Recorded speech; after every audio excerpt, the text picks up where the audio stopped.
கிறிஸ்துவுக்குள் பிரியமானவர்களே, ஆண்டவரும் இரட்சகரும் ஆகிய கர்த்தராகிய இயேசு கிறிஸ்துவின் நாமத்தினாலே உங்கள் யாவரையும் அன்போடும் ஜீவபாதை எழுப்புதலின் ஊழியத்தின் சார்பாக நான் வாழ்த்தி வரவேற்பதிலே மிகுந்த மகிழ்ச்சி அடைகிறேன். கர்த்தர் நல்லவர். அல்லேலூயா. கர்த்தர் நல்லவர். ஆமென் சொல்லுங்க. கர்த்தர் உங்களுக்கும் எனக்கும் எப்பொழுதும் நல்லவராகவே இருக்கிறார். அவர் நமக்கு எல்லாவற்றிலும் போதுமானவராக இருக்கிறார். நம்முடைய குறைவுகள் எல்லாம் யாருக்குள் நிறைவாகும்? கிறிஸ்து இயேசுவுக்குள் நிறைவாகும். அல்லேலூயா. கர்த்தராகிய இயேசு கிறிஸ்துவின் நாமத்துக்குள் நம்முடைய எல்லா குறைவுகளும் நிறைவாய் மாற்றப்படும். அல்லேலூயா. எல்லாருடைய வாழ்க்கையிலும் குறைவுகள் இருக்கிறது. ஸ்தோத்திரம். எல்லாருடைய வாழ்க்கையிலும் வருத்தங்கள் இருக்கிறது, வேதனைகள் இருக்கிறது, துக்கம் இருக்கிறது, கவலைகள் இருக்கிறது. எந்த ஒரு பகுதியிலே நம்முடைய வாழ்க்கையில ஒரு வெற்றிடங்கள் இருக்கிறதை நாம் பார்க்க முடிகிறது. இவைகளுக்கெல்லாம் தீர்வு எங்கே இருக்கிறது என்றால் கர்த்தருடைய விசாரிப்பில் இருக்கிறது. அல்லேலூயா. கர்த்தர் நம்மை விசாரித்தார் என்றால் நம்முடைய கவலை மாறிவிடும். கர்த்தர் உங்களையும் என்னையும் விசாரித்தால் நம்முடைய துக்கம் சந்தோஷமாக மாறிவிடும். நம்மை கர்த்தர் இன்றைக்கு விசாரிப்பார் என்று சொன்னால், கர்த்தர் உங்கள் பிள்ளைகளை விசாரிப்பார் என்று சொன்னால், கர்த்தர் உங்கள் குடும்பத்தை இன்றைக்கு விசாரிப்பார் என்று சொன்னால், நிச்சயமாக உங்கள் பிள்ளைகள், உங்களுடைய குடும்பம் விடுவிக்கப்படும். அல்லேலூயா. விசாரிக்கிறதுக்கு ஒருவர் தேவை. உங்களையும் என்னையும் நம்முடைய குடும்பத்தையும் நம்ம பிள்ளைகளையும் விசாரிக்கிறதற்கு ஒருவர் தேவை. அவர்தான் உன்னதமான தேவகுமாரன் இயேசு கிறிஸ்து. அல்லேலூயா.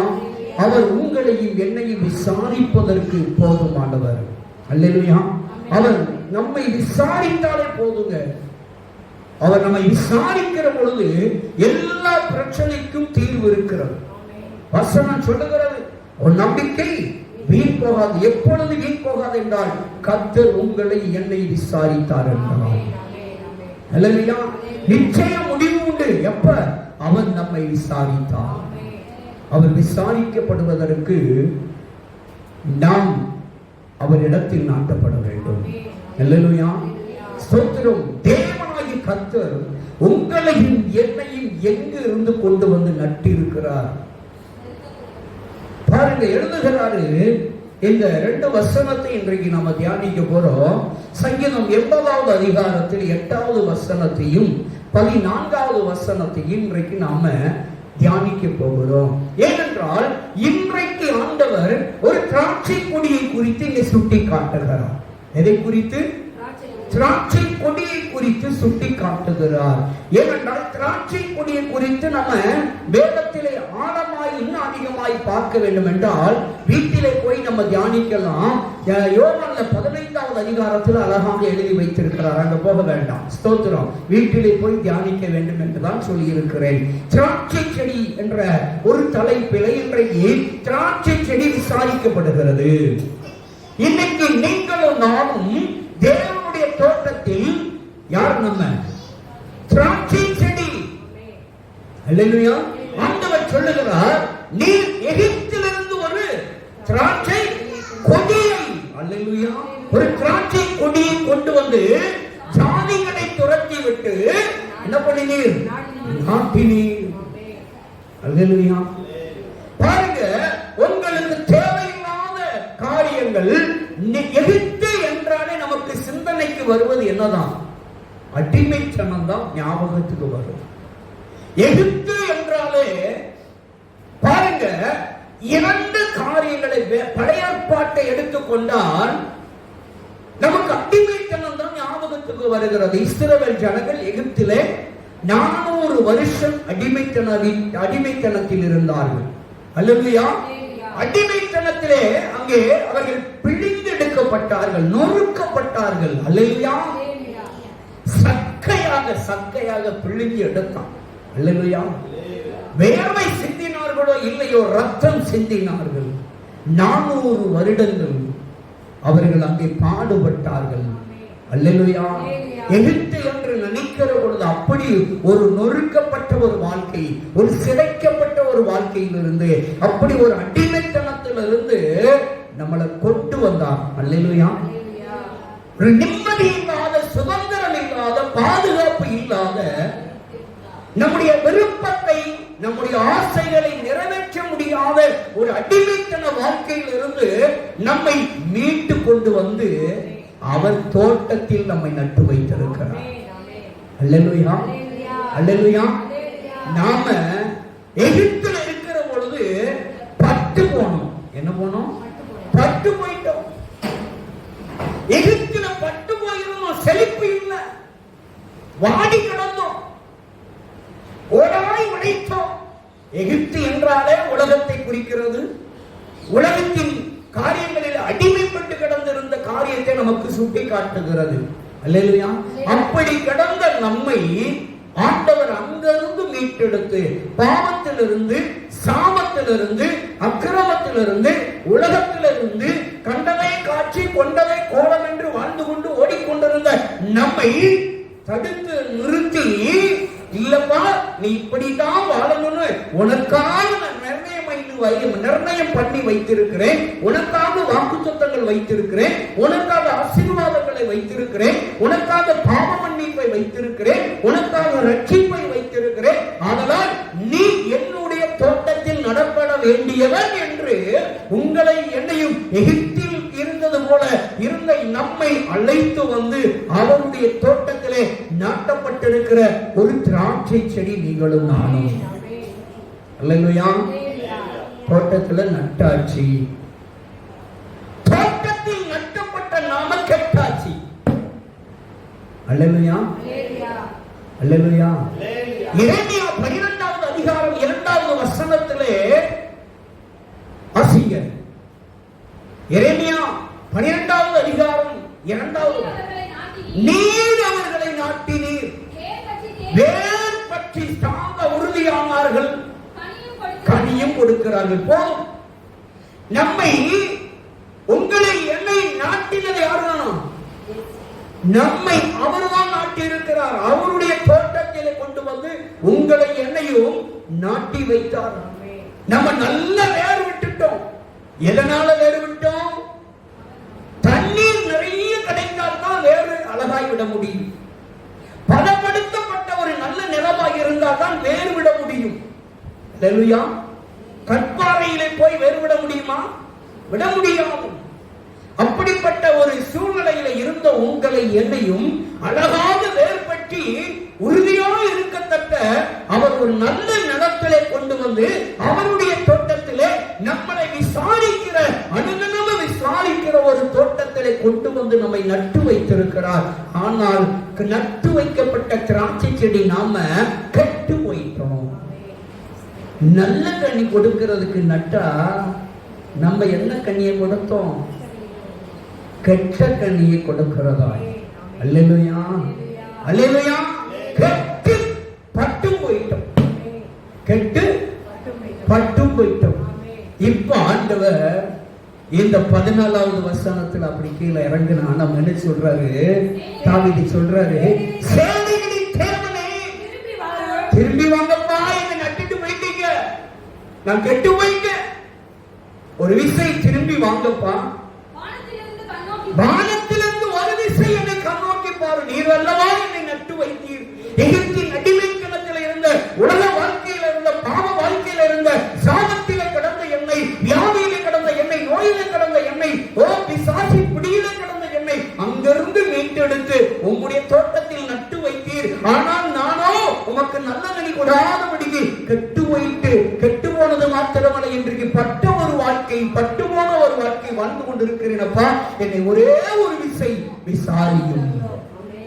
வாங்காண்டவரே, என்னை ஒரு விசை திரும்பி பார்த்து மறுபடியும் என்கிட்ட வாங்க. அல்லேலூயா. நம்மெல்லாம் கெட்டு போன, பட்டு போன திராட்சை செடியாக இன்றைக்கு நிற்கிறோம். ஆண்டவர்கிட்ட சொல்லணும். நம்ம பிள்ளைகளை பார்த்து, நம்முடைய குடும்பத்தை பார்த்து, நம்முடைய உறவுகளை பார்த்து, நம்ம வீட்டை பார்த்து, நம்முடைய குடும்பத்தை பார்த்து, ஆண்டவரே இந்த பட்டு போன திராட்சை செடியை கொஞ்சம் விசாரிக்க வாங்க, பட்டு போன திராட்சை செடியை கொஞ்சம் விசாரிக்க வந்தப்பா. ஆண்டவரே, பிள்ளைக்கு குழந்தை இல்லை, கருப்பை பட்டு போயிட்டு நீங்க விசாரித்தால் அது மறுபடியும் துளிர்க்கும். அல்லேலூயா. நீங்க துளிர்க்க வைக்க முடியும். நீங்க விசாரித்தால் போதும். ஆண்டவரே, இந்த பட்டு போய் கிடக்கிற என் திராட்சை செடியாகிய என் பிள்ளை மறுபடியும் துளிர்த்து கனி கொடுப்பு. ஆண்டவரே, விசாரிக்கவான். பட்டு போல இந்த திராட்சை செடியை நீர் விசாரிக்க வேண்டும். ஒரு விசை வானத்திலிருந்து கண்ணோக்கி பார்த்து வசி இந்த திராட்சை செடியை விசாரித்தரும் என்று கேட்கிறான். அல்லேலூயா. பட்டு போன கெட்டு போன இந்த திராட்சை செடியை நீங்க என்ன செய்வாங்கப்பா? விசாரிக்க வாங்க. ஒரு காலத்துல எகிப்தின் அனுபவத்தில் இருந்து ஆண்டவரே, அங்கிருந்து எங்களை மீட்டு கொண்டு வந்து உங்களுடைய தோட்டத்தில் பண்படுத்தப்பட்ட சீர்படுத்தப்பட்ட நல்ல நிலத்திலே எங்களை நட்டு வைத்து நம்மை அழகு பார்த்த ஒரு நல்ல தெய்வத்துக்கு அல்லேலூயா நாம கனி கொடுக்கிறதை அவர் எதிர்பார்க்கிறார். இன்றைக்கு நம்ம கனி கொடுக்க விரும்புகிறோம். ஆனால் நம்முடைய திராட்சை செடியாகி நம்முடைய வாழ்க்கை இன்றைக்கு பட்டு போய் கிடக்கிறது. ஆண்டவரே, எங்களை விசாரிக்க மாறும். பட்டு போன வாழ்க்கையில் இருக்கிறேன் பிள்ளைகளை விசாரியும். திராட்சை செடியின் போல் பட்டு போய் இருக்கிற என் பிள்ளையாகிய அந்த திராட்சை செடியை, மகனாகிய அந்த திராட்சை செடியை நீ விசாரித்தால், என் பிள்ளையை இன்றைக்கு நீர் விசாரித்தால் அவனுக்கு திருமணம் நடக்கும். என் குடும்பத்தை நீர் இன்றைக்கு விசாரித்தால், பட்டு போன என் வாழ்க்கையை, பட்டு போன என் குடும்பத்தை நீர் விசாரித்தால் எங்களுக்கு ஒரு சொந்த வீடு கிடைக்கும். அல்லேலூயா. விசாரிக்க வாங்கப்பா. எந்த திராட்சை செடிய விசாரிக்க வாங்க. பொருளாதாரத்திலே நலிவடைந்து கிடக்கிறோம் ஐயா. பொருளாதாரத்திலே ஒன்றுமில்லாமல் நலிவடைந்து கடன் பாரத்தினால் நொறுக்கி விழுந்து கிடக்கிறோம். பட்டு கிடக்கிறோம். ஆண்டவரே, பட்டுமான இந்த திராட்சை செடியை விசாரிக்க இன்றைக்கு நீர் வருவீர் என்றால் எங்கள் பொருளாதாரம் ஆசீர்வதிக்கப்படும். எங்கள் கடன் மாறி விடுதலை பெற முடியும் என்று நாங்கள் அறிந்திருக்கிறோம். இன்றைக்கு இந்த திராட்சை செடியை நீர் விசாரிக்க வாரும் ஆண்டவரே. வேதனையோடும் துக்கத்தோடும் கவலையோடும் துன்பத்தோடும் வாடி கிடக்கிற இந்த திராட்சை செடியை நீர் விசாரிக்க வர வேண்டும். டாடி, நீங்க விசாரிக்க வாருங்க. ஒரே ஒரு விசை, ஒரே ஒரு விசை. அல்லேலூயா. ஒரே ஒரு விஷயங்களை விசாரிக்க வர ஆண்டவரே. தகப்பனே, என்னை விசாரிக்க வாரும்.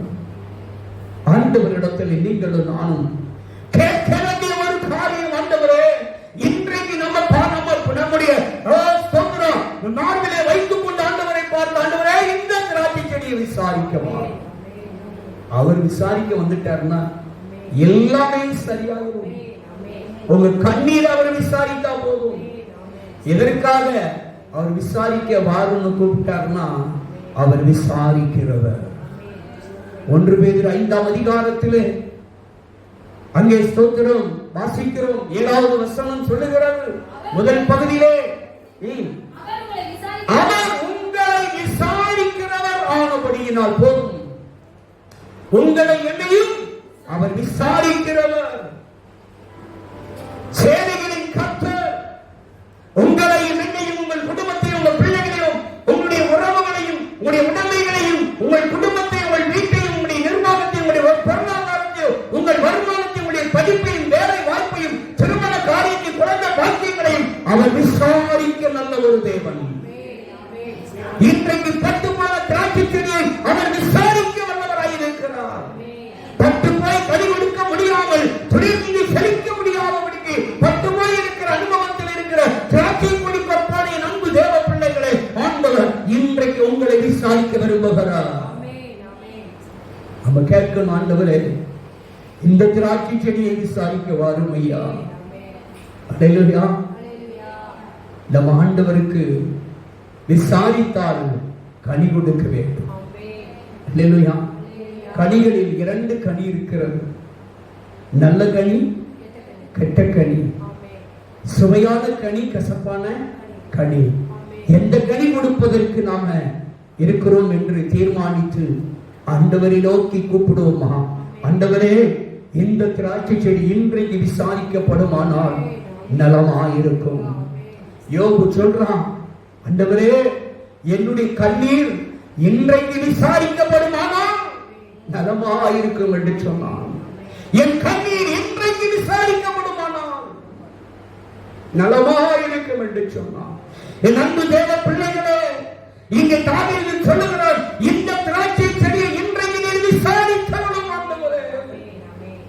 அப்போஸ்தலனாகிய பேதுரு சொல்லுகிறார், அவர் விசாரிக்கிறவரானபடியினால் என்று சொல்லுகிறார்.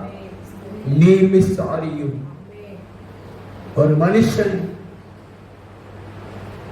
படுத்து கிடந்தான், மண்டபத்திலே படுத்து கிடக்கிறான். 38 வருஷம் படுத்து கிடந்தான். என் ஆண்டவர் அவன் நீண்ட காலமாய் வியாதியஸ்தன் என்று கண்டு அவனை விசாரிக்க வந்தான். அல்லேலூயா. எத்தனை வருஷம்? 38 வருஷம்.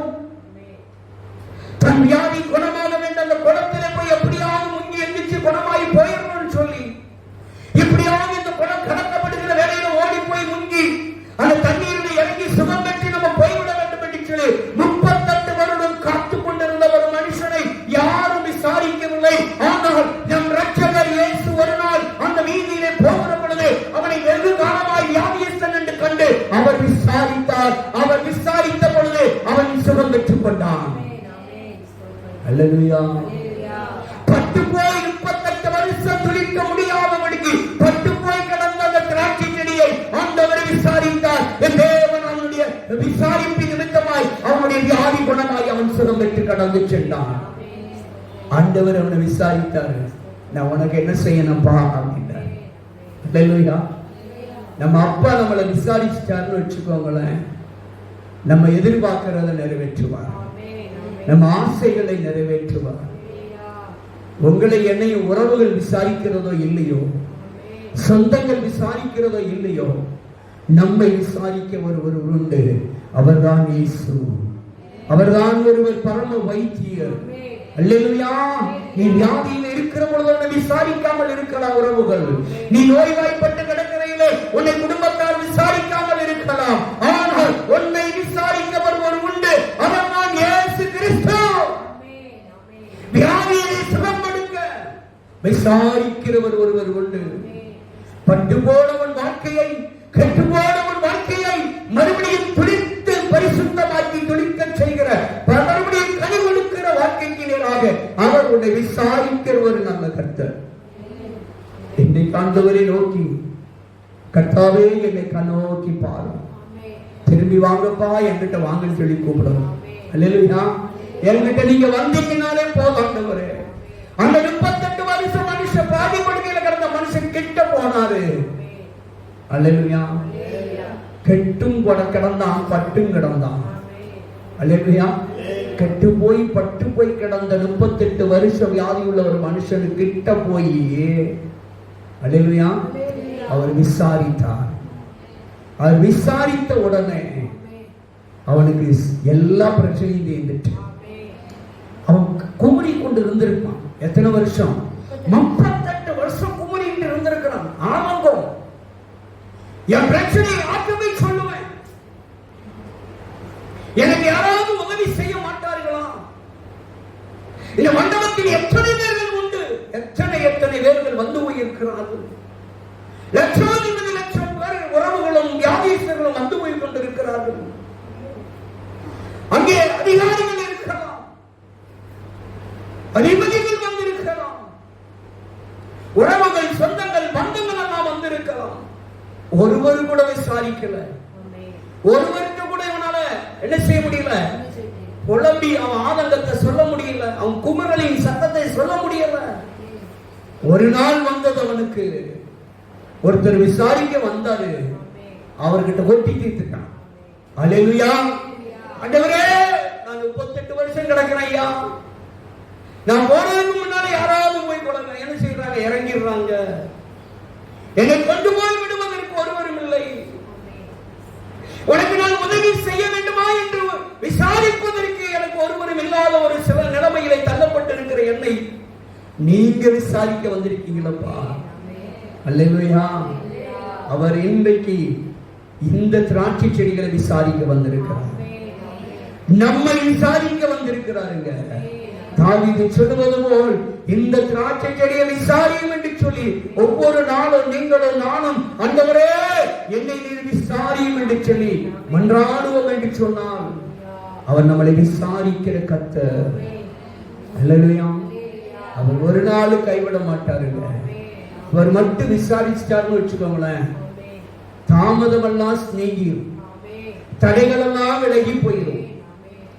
அவர் உங்களை, உங்க குடும்பத்தை, உங்க பிள்ளைகளை, உங்க நிர்வாகத்தை, உங்க வருமானத்தை, உங்க பொருளாதாரத்தை, உங்க வியாதியை, உங்க நோயை, உங்க மரண கட்டுகளை, உங்கள் மீது விழுந்திருக்கிற நுகத்தை அவர் விசாரிச்சா எல்லாவற்றிலும் விடுதலை உண்டு, எல்லாவற்றிலும் சுகம் உண்டு. அல்லேலூயா. ஆண்டவரை பார்த்து நீங்களும் நானும் இந்த மாலை பொழுதுல, இந்த தருணத்துல வாய்ப்பு கிடைத்த இந்த நேரத்தில், ஆண்டவரே இந்த திராட்சை செடியை நீர் விசாரிக்க வாருமையா என்று சொல்லி அழைப்பு விடுத்தால் நிச்சயமாய் நம்மை அவர் விசாரிக்க வருகிறவராயிருக்கிறார். அவர் அன்புள்ள தெய்வங்க. அல்லேலூயா. அன்பில் பூரண வடிவுள்ளவருங்க. அவர் அப்படிப்பட்ட இரக்கத்தின் ஐஸ்வர்யம் உள்ள தேவன். எகிப்தின் அனுபவத்தில் இருந்த உங்களை என்னையும் அங்கிருந்து கொண்டு வந்து அவர் தோட்டத்தில் நாட்டியிருக்கிறார்.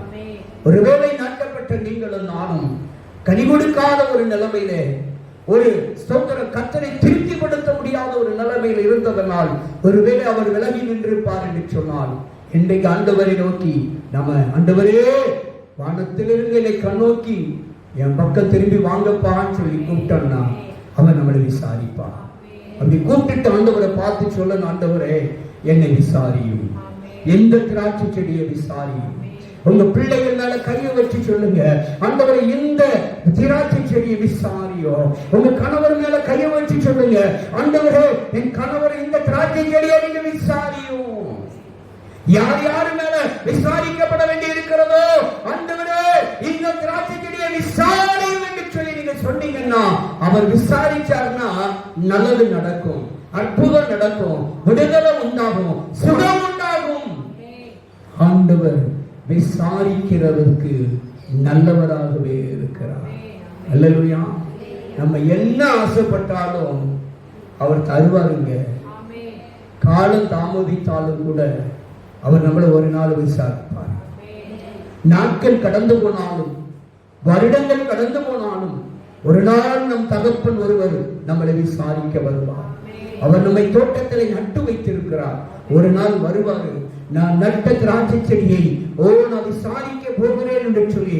ஒருவேளை நம்ம கெட்டு போயிருக்கலாம், ஒருவேளை நம்ம பட்டு போயிருக்கலாம், ஆனால் ஒரு நாள் பட்டு போய் கெட்டு போய் கிடக்கிற திராட்சை கொடி கொப்பான நம்மை ஆண்டவர் ஒரு நாள் விசாரிக்க வருவார். தேவ பிள்ளைகளை, அவர் விசாரித்த நாளிலே நீங்களும் நானும் இளம் கிளை விட்டு துளிர்த்து விடுவோம். அல்லேலூயா. ஏசாயா 58 அதிகாரம் 8வது வசனம் சொல்லுகிறது. அசிங்க பாப்போம். ஏசாயா, அப்பொழுது விடியற்காலத்து வெளுப்பை போல் ஒரு வெளிச்சம் உண்டாகி உங்கள் சுகவாழ்வு எப்படி இருக்குமா? சீக்கிரத்தில் துளிர்க்கும். ஆண்டவர் உங்களை விசாரித்தால் போதும், இருளான உன் வாழ்க்கை ஒரு வெளிச்சம் எழும்பி விடும் என்றார். தேவன் உங்களை விசாரித்தால் போதும், கர்த்தர் உங்களை விசாரித்தால் போதும், இரட்சகர் இயேசு உங்களை இன்றைக்கு விசாரித்தால் இருண்ட வாழ்க்கையில் இருக்கிற உங்களுடைய வாழ்க்கையில் அந்த இருளை அகற்றுவதற்கு ஒரு வெளிச்சம் உண்டாகும். விடியற்காலத்து வெளுப்பை போல ஒரு வெளிச்சம் எழும்பி உன் சுகம் வாழ்வு சீக்கிரத்துல துளிர்க்குமா? அல்லேலூயா. பட்டு போயிருக்கிற வாழ்க்கை, கெட்டுப்போன வாழ்க்கையை மறுபடியும் சமமாய் துளிர்க்க செய்கிறவர் நம்முடைய ஆண்டவர். அவர் விசாரிக்கிறவராய் இருக்கிறார். அவர் விசாரித்தாலே போதும், மறுபடியும் இங்க எழுப்பி பிரகாசிக்கலாம். அல்லேலூயா. ஏசாயா 60:1 சொல்லுகிறது, எழும்பி பிரகாசி உன் ஒளி வந்தது என்று சொல்லுகிறார்.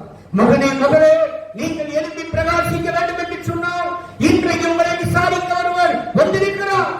அவரை பார்த்து சொல்லுங்க, பிதா இயேசுவே, இந்த பட்டுபோன கட்டுமான திராட்சை செடியை இன்னைக்கு நீங்க விசாரிங்கப்பான்னு சொல்லி நீங்க ஆண்டவரிடத்துல மன்றாடி கேட்டால், கெஞ்சி கேட்டீங்கன்னா நிச்சயமாய் அவர் விசாரிப்பார். அவர் விசாரிச்சிட்டார்னா நீங்கள் எழுப்பி பிரகாசிக்க முடியும். அவருடைய ஒளியில், அவருடைய வெளிச்சத்தில் நீங்கள் ஒவ்வொரு நாளும் கடந்து போக முடியும். உங்க வாழ்க்கையில எந்த இருளும் ஊடுருவ முடியாது. உங்கள் வாழ்க்கையில எந்த இருளும் கடந்து வர முடியாது. காரணம், தேவன் உங்களை விசாரித்து அவருடைய வெளிச்சத்தில் உங்களை நடத்துகிறவர்.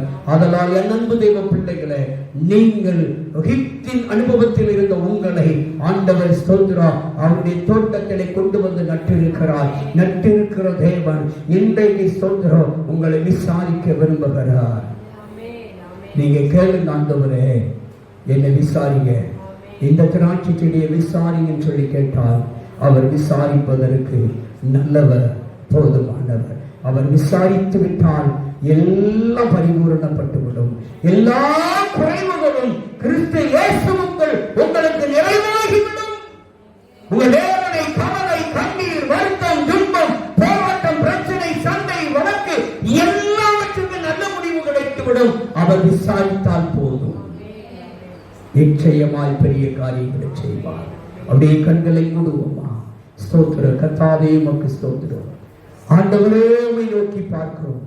சேனைகளின் கர்த்தாவே, நீர் பரிசுத்தர், பரிசுத்தர், பரிசுத்தர். அப்பா, உம்மை நோக்கி நாங்கள் பார்க்கிறோம். தகப்பனே, உமக்கு ஸ்தோத்திரம். ஆண்டவரே, சேனைகளின் கர்த்தாவே, நீர் எகிப்திலிருந்து ஒரு திராட்சை கொடியை கொண்டு வந்து ஜாதிகளை துரத்தி விட்டு அதை நாட்டினீர். உலக பிரச்சனையிலிருந்து, உலக போராட்டத்திலிருந்து எங்களை கொண்டு வந்து எங்களை அடிமைப்படுத்தி வைத்திருந்த அத்தனை காரியங்களை எங்களை விட்டு துரத்தி விட்டு உம்முடைய தோட்டத்தில், அழகான உம்முடைய தோட்டத்தில் நட்டு வைத்தீரே. நட்டு வைக்கப்பட்ட இந்த திராட்சை செடியை நீ மீண்டுமாய் ஒரு விசை கண்ணோக்கி பார்த்து திரும்பி வந்து எங்களை விசாரிப்பீர் என்று சொன்னால், இந்த திராட்சை செடியை இன்றைக்கு நீ விசாரிப்பீர் என்று சொன்னால் நாங்கள் நலமாயிருப்போம் ஆண்டவரே, சுகமாயிருப்போம் ஆண்டவரே. எங்கள் வாழ்க்கையிலே அற்புதங்கள் நடக்கும் அப்பா.